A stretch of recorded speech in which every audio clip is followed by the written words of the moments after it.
Welcome, everyone. Today, I want to talk about something that nobody really wants to talk about. And I don't know why we act as if death is not coming, because it is for all of us. We just really don't know when. So I think talking about death helps me to understand more about life. To have the discussion about what death teaches us, I have invited a death doula. Her name is Christiane Zeithammel, and I don't know if I've said her name properly. I'll ask her, but I'll welcome her in right now. Christiane, Hello, Isme. Thank you hello. for inviting me. Thank you for being here on the podcast. I really appreciate it because I think, we should have more discussions about death and, you know, disempower the whole feeling we have around death, the fear and the anxiety and stress around death, because it is a natural part of life, don't you think? Oh, absolutely. In the end, we all will die. So it will come to all of us. Unfortunately, in our society, we like to avoid the topic. And I think that's why it's creating so much fear um, amongst people. And people can't talk about it or don't want to talk about it. Hmm. But it will come to all of us. That's I right. just think if we would discuss or talk about it more often and openly, we would reduce our fear of death and dying.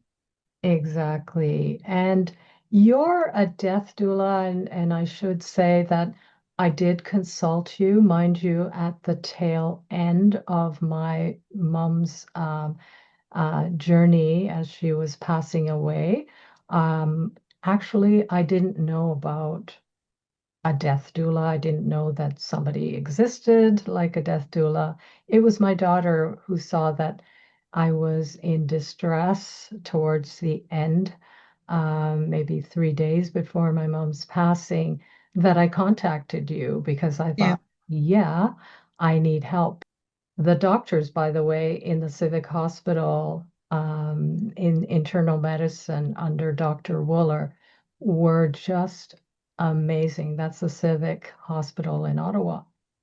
They were really amazing, holding my hand through all the decision making and all about medicines and what to do and her condition and all of that. But I also needed more support than just that. So now I didn't know about a death doula. Maybe you could explain what is a death doula? at the heart of my work is holding presence for the dying person and family, or in your case, for you, because I never met your mom.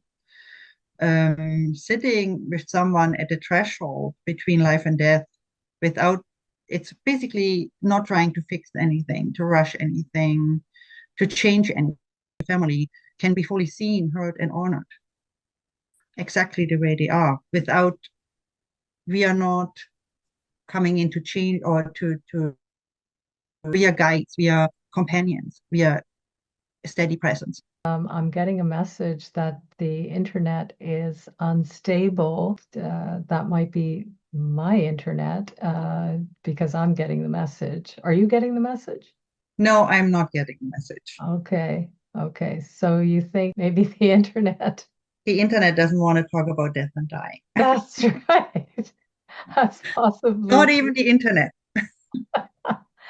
not exactly. even the artificial intelligence wants to talk about death That's and dying. right. Nobody does. Okay. But we'll continue talking because I really think it's important. So, yes, you were talking about what is a death doula, Yes. if you could go over that. It is being present at the threshold when someone dies and supporting the person who dies, who's laboring through death. We call it labor. The same way we come into this life, we labor into life, we also labor out of life. And be accept whatever is unfolding in front of us. What happens? We are not trying to fix, we are not trying to change, we are not trying to help. We are the presence who holds, we are holding the space so everybody can feel safe, seen, and heard. And I think that's a very important part at that moment because often people shy away. Or if you die in a hospital, you know, nurses and doctors walk in and out of the room, but they are not really acknowledging this sacred moment which is unfolding right now. Mhm, mhm. And so you are not really concerned about the medical pieces of the equation. You're talking about essentially being there to help others with the emotional, psychological, spiritual support. Is that what it is? Right. So our work is really around the spiritual, emotional, and psychological realm because um, people most often are well covered when it comes to bodily care, medical care. That's not our part. We really want to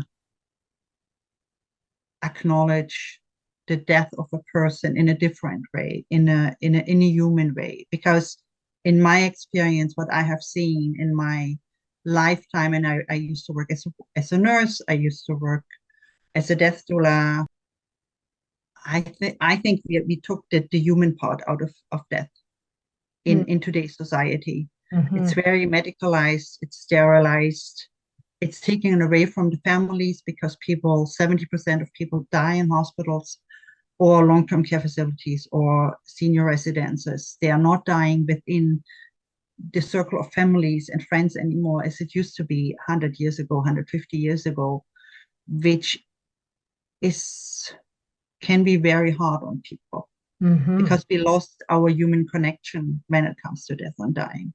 Right. In fact, in most countries, maybe not in North America, but in most countries, people are still dying at home and in among Right. family and so In on. in many other countries and cultures, death is still a community event.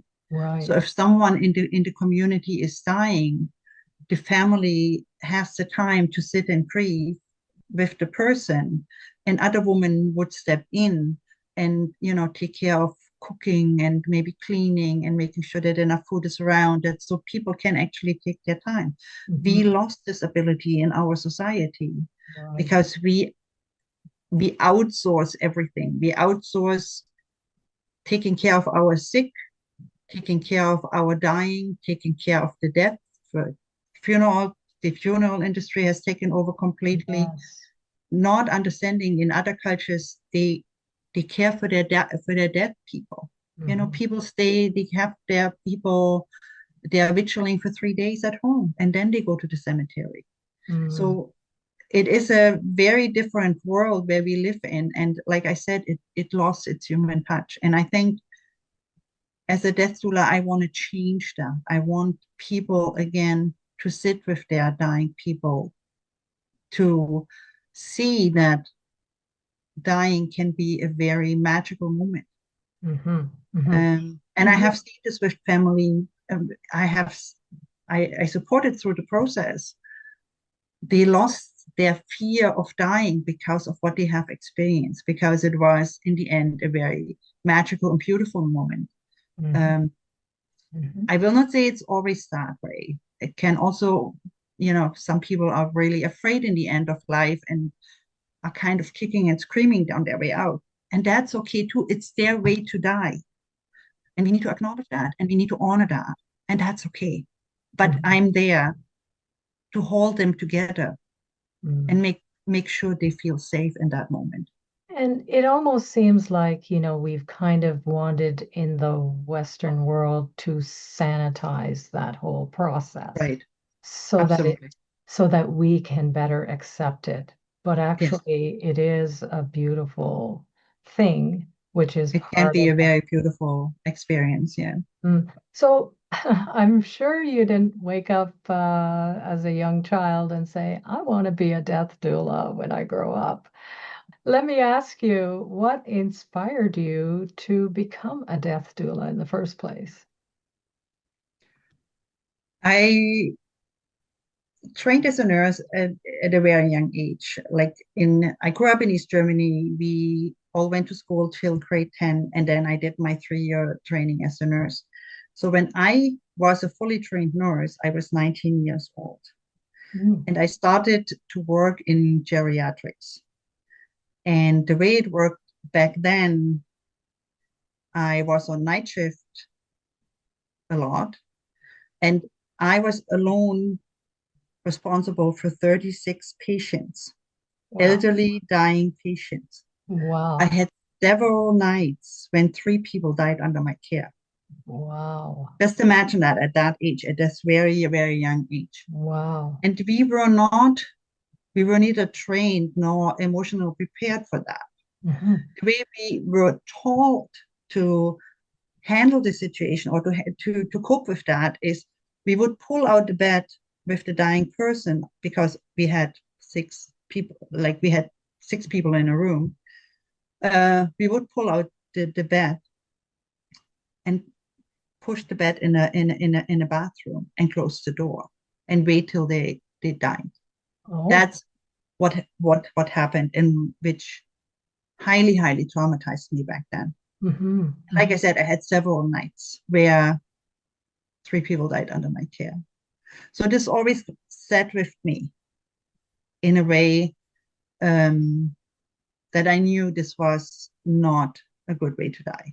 Hmm. And then I worked a couple of years in West Germany. It was handled better, but still not to the point where I would say it was humane again. You Hmm. know, Okay. and when my children were growing up, I had the feeling I wanted to do something and I wanted to give something back to the community, and I became a death doula because I always was intrigued with death and dying. Um, and I thought I learned about the that you can become a death doula in Canada, and I did the training, and it was exactly what I was looking for. And working with Is this a new kind of profession, or has this been around for quite a while? it is a new kind of profession here, really old traditional work. It's like I said, 150 years ago, this was naturally done in community. Then we lost, with the upcoming hospitals, funeral industries, the wars, we lost this old wisdom, this old tradition. Hmm. And now we are trying to reintroducing these old wisdom techniques. Um, it's not, I wish it would be more acknowledged and accepted. Hmm. There are still a lot of people who do not want to talk about death and dying. I gave a presentation the other day in a retirement home about my work, and I started about what I do as a death doula, and a 102-year-old lady marched out and said, "I don't want to talk and hear about death and dying." Wow. I mean, Wow. to that degree, I mean, a Mm. 102-year-old knows what is coming and That's still right. doesn't want to talk about it. Wow. You know, I Hmm. mean, I accept this. It's her way to. That's what she can handle. That's what she can cope That's with. true.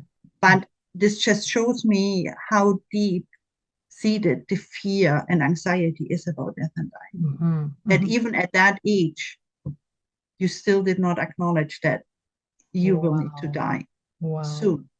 I know when I retired about 13 years ago, my parents were never talking about death and dying. And I wanted to have that conversation so that I could normalize the conversation within the family so that, we all, and I think I did that by saying, you know what, we're all going to die. I don't know who's going to die first. It could be me because age is not, you know, No, no always guarantee. no guarantee. So by doing that, I was able to allow my parents to talk about oh yeah, the possibility of their death, which was even more, there was a greater probability that they would go first, given their ages. So, I'm glad I was able to do that because in the end, my mother was actually joking about dying and stuff like that, which I found good. She was. I think so too. I think humor is a good way to cope with it. Now, you're also a chaplain, are you? I'm a Buddhist chaplain and an ordained metaphysical minister. Yes, I am. Okay. And so, what is a Buddhist chaplain and also a metaphysical minister? I'm not sure. I did the chaplaincy training to expand on my knowledge how to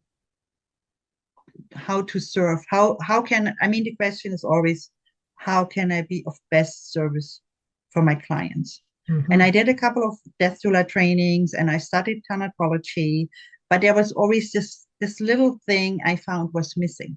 There was something where I found like I needed or I felt like I needed a blueprint to how to approach best my clients without myself being anxious, not knowing what I'm walking into. Because every time you walk into a new situation, you have it's never the same in any way. It's always totally different. Right. And in the beginning, I was quite anxious because I didn't know was I really able to cope with the situation, or was I able to help to the degree they needed my help or they needed to be supported.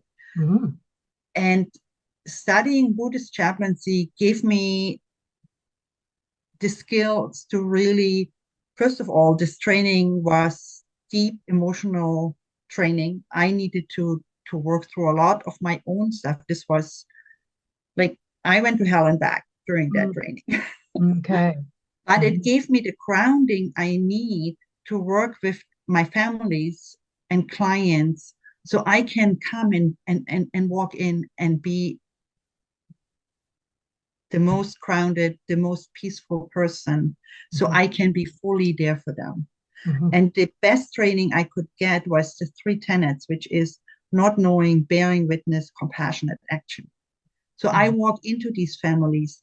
I leave my biases, values, belief systems at the door, and Mhm. I'm trying to be as open as I can be to absorb the situation in front of me, what is unfolding in front of me.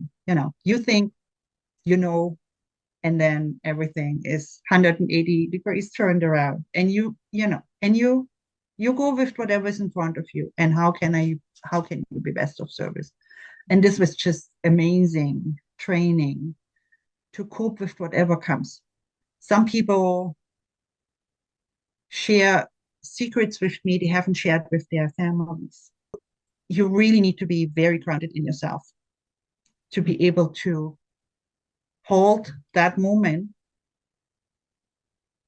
and be able to offer the support they need. Mhm. Mhm. And that was And the best training I could ever receive. when I contacted you, it was the last few days Mm-hmm. uh, near my mom's passing. And that was quite traumatizing. And I didn't know that, you existed or any kind of support like yourself existed. I knew I could go and contact a therapist or whatever, but Mm-hmm. death doula I didn't know about. So I contacted you near the end. When do people I mean, how do you know when to contact somebody? Because my mom was in the hospital for 6 weeks. Even though intuitively I knew that this might be it, you always hold hope that it's not it, that she's going to recover from this small problem and we're going to take her home and, she'll be okay. We all know that there's an expiry date on everybody, but um, I contacted you in the last 3 days. Now, could I have contacted you before that? Like how much time before that, is what I want to know. Or when they know that death is. nearer. Okay. But we work with a lot of people who have cancer or terminal illnesses. So ideally, people contact us when they know. I had clients where we would at length discuss their life, what they experienced, what was important to them, their best memories, their worst memories. And then how do you wanna how do you wanna give this on, pass this on to your loved ones? Like that's called legacy work. What can you do to give something which is not necessarily have like a materialistic uh, worth in it? It's more the emotional uh, and intellectual inheritance you can pass on. And it can be really beautiful work, you know. I can sit with the person and make sure that they have a will and the power of attorney and advance directives. And if they want an ethical will, make sure they have everything set, because once everything is set, you can let go of that. You don't have to worry anymore. Mhm. And you can you can make a decision where you want to die. If you want to die at home or in a hospice or in a hospital, Mhm. you can make pre-arrangements for funerals. We can plan for the very last days of work. If you plan to try of life, if you plan to die at home, how do you set the room? How do you rearrange the furniture so that more people can sit around the bed? Do you want flowers? Do you want music? Do you want dimmed light? Do you want I had a client who died on a horse farm, so the horse came near, and we cut off a piece of the tail, the hair of the tail, and so she could hold on to this in her hand because we couldn't bring the horse in the house. Mhm. But there is so much you can do to make the situation like almost a ritual, a ceremony, to Mhm. set up a ceremony for this time. Right. And it can be really, really peaceful and beautiful and magical if you're open to that, you Mhm. know? I guess an opportunity for me to call on someone like yourself would have been when my mom went into palliative care.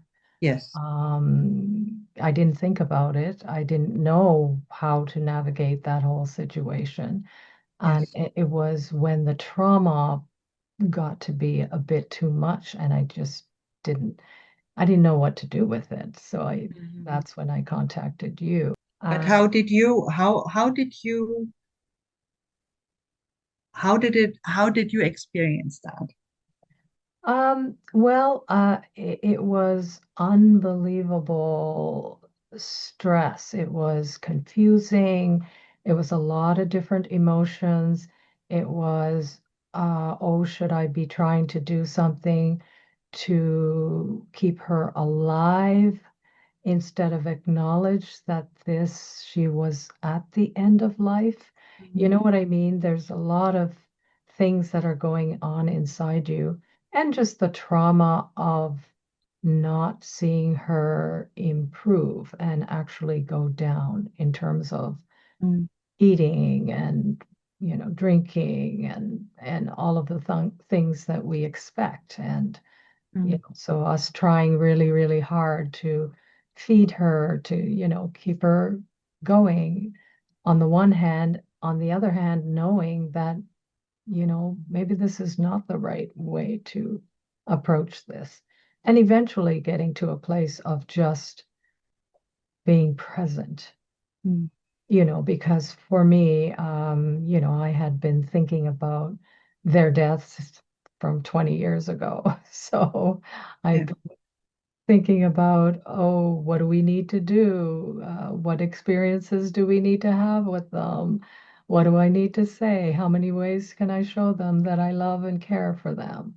Mhm, So at the end, I didn't have much to really say to my mom that I hadn't already said mhm, or do, because I'd already done all of that. So there was peace in that, but there was trauma watching. It was a different kind of death. Like you said, mm. they're all different. Yes. It was a different Very kind. unique. It was unique because she was basically a healthy person. She didn't have any health issues at the end. She was just getting weaker and sleepier. And why we took her to the hospital was she did have some abdominal pain, which could have been solved, but on the other hand, she was getting weaker. So could it really have been solved? Maybe not, Mm, So there it's a very confusing time. It is traumatic to watch somebody that you love um, kind of fading away and you having no control over it. mhm. So it was different from when my dad passed away. It was a medical issue for dad. There was a Yeah. serious medical issue that he had to be in the hospital for, and there was no doubt about that. And he passed away, and it was a different kind of thing. So yeah, I was not prepared at all. Mhm, I contacted you when that trauma piece was so high. I really didn't know what to do with it. mhm. And did it help you? Did you have the feeling that it actually supported you in some way? It did. It did. Because I had somebody who probably I thought understood Hmm. because you'd been there for many other people. You Yeah, and clearly you did. You did. I mean, every conversation we had demonstrated that you did know. And right. then I was kind of fine for a moment, but the trauma again would Yeah, come up, you know. Yeah, yeah. yeah. I mean, it is when you lose a loved one, like you lost your mom, it is, I mean, it is a life-changing experience, you know. Mhm. And I mentioned to you that, I mean, you already had lost your dad, and now you were losing your mom. So now to know that you are actually an orphan, Yeah. that no parents uh, is there anymore, Mhm. and you are moving up to the next level because you're becoming the generation who's going next. Yes. There is a lot of levels in that which we might not necessarily um, consciously contemplate, but this is underlying. There is no generation above me anymore. Right. We are stepping up into the next level, That's right. I'm on the path. And so what does it mean for me right? in Which terms makes you more aware of your own mortality, and how you would like to see this go for your that own time when it comes, that's how right. you want to prepare your daughters, you Mm-hmm. know, Mm-hmm. and And that's maybe exactly right. what would I like to do different with my daughters when my time comes. Mm-hmm. I mean, this is a lot of different levels nobody really talks about. Right. But And my friends tend to call me the death counselor. right. And I'm not shy to discuss these topics. A lot of, like, I had clients who were sent by psychologists because they didn't want to talk about death and dying. They said, go Wow. to a death doula. They are more equipped to talk about death and dying because we Wow. are not afraid to talk about it. Mm-hmm. Mm-hmm. That's right. And yeah, and that's why I thought, boy, that conversation was helpful. Maybe if Yeah. I went to a different person, a therapist at that moment, they may not be able to help me. But yes, I do feel that you were able to help me just by having those conversations. Yes. And you reinforcing the fact that, you know, I am feeling this way because this is, there are a lot of issues that are coming up to the surface, probably to be healed, Yes. within me, Right. you know. Yes. Yes. So And yeah, also acknowledge that it will take time. This is nothing done in a speedy way. This needs time to contemplate, to meditate, and, right. and allow the feelings to come up and not to push back down. Because if you push it down, it will bump up over and over again, and it's only getting more difficult. And speaking of pushing things down, I know that once my mom passed away, my mom and dad were just like one person. And so when I lost my dad, I still felt like he was there in some form. And my mom was there. I was holding on very tightly to her, knowing that, I did have anticipatory grief Yeah. that one day this too shall pass. But when my mom passed away, I actually felt the grief. I felt it in my body. So I woke up the next day and my body was completely stiff. I was like clenching when I woke up in the morning. Hmm. And I thought, wow, I didn't know that I could be feeling symptoms in my body. Hmm. But again, trauma and emotions, they get lodged into your body. So And be very physical. Yes. yeah, and so I didn't know that there was a part of grief that was really just physical. Yes. And then like you said, you sit with it, you lean into it, I Right. was trying to understand what is the message here for me in that holding on. What am I trying to do? Oh, I'm trying to hold on to what I had. Hmm. And so there, I'm just clenching to hold on to something that is gone. It's Which like, is very human mm-hmm, because we don't really like too much change. And that's a big change. We are not talking about like, you know, losing something or this is traumatic change. And yeah, like I said, this is a life altering experience. And you as a human being also need to find your place first in this new environment, in this new situation.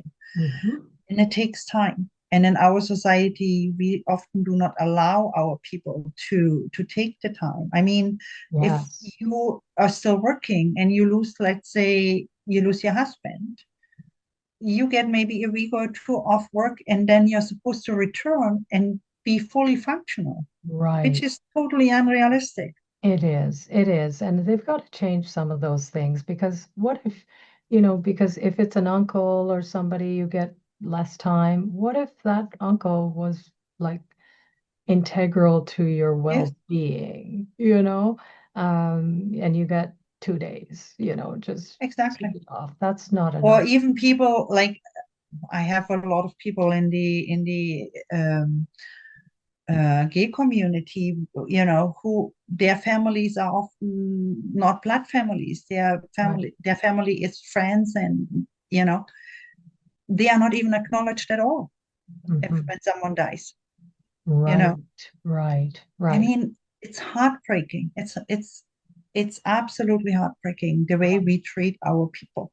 Yes, yeah, we really need to do something about humanizing the whole, all these policies around how many days you get off and so on. Yes, You know, yes, we could do a lot more in that regard. But the other thing that I felt was I sent you a video that I put together about my parents passing away. yes. Very And beautiful. thank you. Thank you. And I think that was one way for me to be creative and to put some of my feelings, take the feelings out and actually lean into what I was going through, Hmm. which helped. Because yes, you can distract yourself and it's good, but after you've gone away from that distraction, it's the other, sadness and emptiness is back. So I realized those questions, those existential questions that I was asking, I kept asking those questions repeatedly because I would hear about friends of mine who would say, well, my parents passed away 15 years ago and I still am grieving. Oh yeah. And that's long-term grief. And I thought, I don't want to do that. There must be a way, there must be something, some kind of way that I can be out of the suffering part of things. And yeah, those questions were very helpful because one morning I got a bunch of answers. But I do believe, like if you, I truly believe that grief is the price we pay for have someone loved really deeply. Hmm. My brother died 10 years ago, and I'm still at grief with him. Mm. It took me, I think, 2 years after his death, before I became kind of functional again. Hmm. Hmm. Yep. The grief is still there. It's not at the same intensity. The intensity is down. I mean, it becomes more around the day of his birthday or his anniversary of his death, but it's manageable. But my heart is still aching, and Mm. that's okay Hmm. because I loved him, you know? Hmm. And I also think for me, when I was asking about what is all this death all about, because my father died at a time when my mother was older, more fragile, probably more in need of my dad. And Mm. here he's gone. Like, what is the meaning of all this? Why is what I Yeah, was. but that's the biggest philosophical question we can ask. And I did get an answer to that one morning, some kind of revelation, some kind of So download. what was your answer? The answer is, you see, grief is there as the ultimate universal equalizer. It doesn't matter if you're rich or poor, weak or strong, healthy or unhealthy. We on the planet will all experience grief Yes, from death, from losing a job, from losing a partner, from, getting a divorce. There's so many ways we experience grief. right. And so, but that is what unites us as human beings. Very true. That is why we are all one.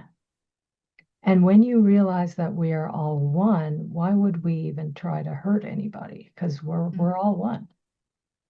So that's one message I got about it. Yeah, And it's beautiful. the other message, I thought, what is this grief thing? And the message I got one morning, I lay there and I realized that grief, the real, sadness and emptiness is when you have lost somebody physically and you haven't quite reconnected with them spiritually. Hmm. And when I was laying there in my bed with this realization, I felt like my parents came into the room, their energy at least, and I felt fine, comfort. And I knew that, I have reconnected with them spiritually. And from that day on, things are much, much better. Hmm. But I don't know that that would help everybody because everybody's experience with their parents is different. There are complicated relationships with parents that, require more time for people to process. For me, it was pretty uh, uncomplicated grief. Mm. And today, I actually feel joy when I think about them. I feel joy that I was blessed with that lengthy life of theirs where I could be with them and do things with them and share so many memories. Like there's joy. Which doesn't mean, Isme, that at some point you can be revisited by grief. Exactly. And That's that's the okay thing. too. You know, that's okay too, That's, because you have the skills and you have the ability to cope with it. yes, yes. And that is true because I think, oh, this has helped me for now. Tomorrow, the grief may well up again, and then I will need some other kind of, messages or intuition about how to handle that part, you know. Important is not to feel like a failure when grief comes back, Right. because it is like I always see it like the ocean wave, It comes in, you're engulfed in grief, and that's okay. And then it goes out again, you Hmm. know, and Hmm. you feel better for a while. And then something triggers it and it comes in again. And Right. then it goes out again. Hmm. But the waves are getting smaller and smaller with most people. Some people really grieve like tremendously for many, many years. But maybe that's a journey they took on, you That's know? right. And I'm glad you're mentioning that even though I feel in the moment something has shifted for me, Yeah. that it could come up again because I'm Yes. well aware that it could, you know. And so, but it's interesting that, oh, in this moment, this is what has worked for me. Yes. And it is a journey, so I'm still on that journey. So we'll see how that It's still evolves. pretty fresh for you. I mean, your mom just died a couple of months ago. Yes. That's why I'm thinking, I think the wave will come back at one point. And just to be aware of it, and when it comes, to know, okay, here's the grief again. And I will get through that. I will be okay, you Mhm. know.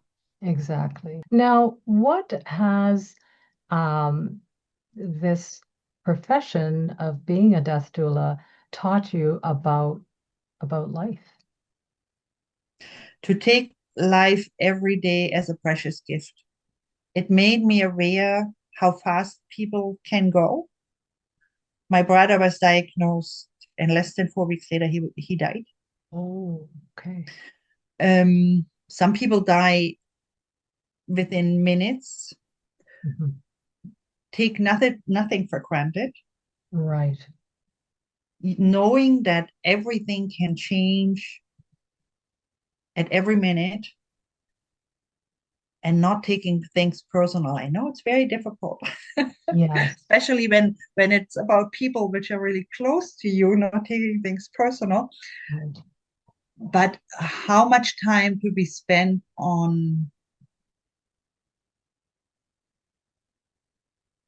being upset and angry, which doesn't really have any consequence. Right. Right. And I know it's easier said than done. And believe me, I mean, I'm on my Buddhist journey and I meditate. And it took me a long time, and I'm still struggling. Sometimes stuff comes up and Mhm. I'm totally upset. And I know it has nothing to do with me. Like intellectually, I know it has nothing to do with me. And Mhm. I'm still really upset. And Right. like intellectually knowing that this doesn't make any sense. And I still go through this suffering, you Right. know. Right. And But I that's don't want being to a human minimize. being. Right. And I don't want to minimize it for other people as well. This has worked for me. I've had a certain type of relationship with my mom. They Yeah, did suddenly pass away. I have had a long, long life like with them, so I have been blessed with a lot of time that people don't have. But when there are sudden things that happen, those are more complex grief and yes, they last much, much longer. This is what I understand from yes, doing the research for a long time about death and dying and all this stuff, only to prepare myself. But yeah, but what has helped me is just connecting with them now spiritually. And when I see that, oh, I'm not feeling that great, it's just, I need to connect with them spiritually again, you know. yes, So, and of course, you have your dreams and all of those things where you see them, you see your parents, you see your loved ones. All of those things are also healing, you know. yes. Yeah, yeah, But again, everybody is very unique. We all have different belief systems. We all have different morals and values. yeah. So what works for you or me, it's so unique to every person. Yes. and to be able to accept the uniqueness of every person. And it doesn't matter what they believe in and what is important to them, to come with an open heart and embrace it and say, you are on the right path, and how can I be here for you? What can I do to be of service? Hmm. What would help you most Hmm. in that moment? And I love that you're talking about service because, you talked about the fact that, life is precious. Like, It is sacred. And so let's do things that let's celebrate. let's celebrate, let's enjoy it. Let's also do things that would be in service of Yes. others. And that's exactly what you do. And I really appreciate, having this conversation with you. Yes. And as I sort of land the plane on this conversation, I just want to ask you, do you have any final words or any final messages for people? I made a little note here as a closing line Okay. to talk when I talk about being a death doula is to be a death doula is to stand at one's life's most tender threshold and gently remind people that even here, especially here, there is love, there is meaning, and there can be beauty. Yes, there can. And what's been beautiful for me is all of the community support that I have received, people sending flowers, food, visiting, doing prayers for my mom. Her friends organized different prayers for my mom and all of that. And knowing that there are so many people that were touched by my mom Mhm. and that they also care for us and cared for my mom enough to do all these things. It's really been, yes, very, very enlightening to see how many, how much support we actually do have, So, I find, especially in today's time with whatever's going on out in the world, I think we need to draw back into community, yes. to be Mhm. there for each other, to support each other, to accept each other, to come in with an open heart. I mean, for me, it's all about come in with an open heart. Mhm. And Yep. And I do that's all I believe, can. and I do believe that you're talking about the open heart. Death teaches us about the fact that there's so much sadness, despair, tragedy that can happen, loss. Right. And yet, what does it teach us about life? It teaches us about our own humanity, is that, we need to be more compassionate and the That's more very true. people are compassionate and are on that path, all the death and the destruction that's going on in the world today, as long as you have a critical mass of people who are feeling, compassionate about their fellow, human beings, Human beings. you would have a better world, don't you think? I absolute believe that. And you need to go and lead with example. Right, right. It's not about talking the talk, it's walking the walk. That's the hard part. And Yes. yeah. And if we all did that, you do change the world. Yes. So Very true. on that note, I want to thank you once again for all the work that you do to serve people and communities in this world. Thank you so much. Thank you so much. Bye-bye. I hope this conversation has been helpful. Here's what my parents' death has taught me. Love never dies, it merely transforms. What has death taught you about life? Please feel free to comment and share this episode with your loved ones. And until next time, this is me, healthy, wealthy, inspired. Thanks everyone for watching. And don't forget to smash that like button and subscribe.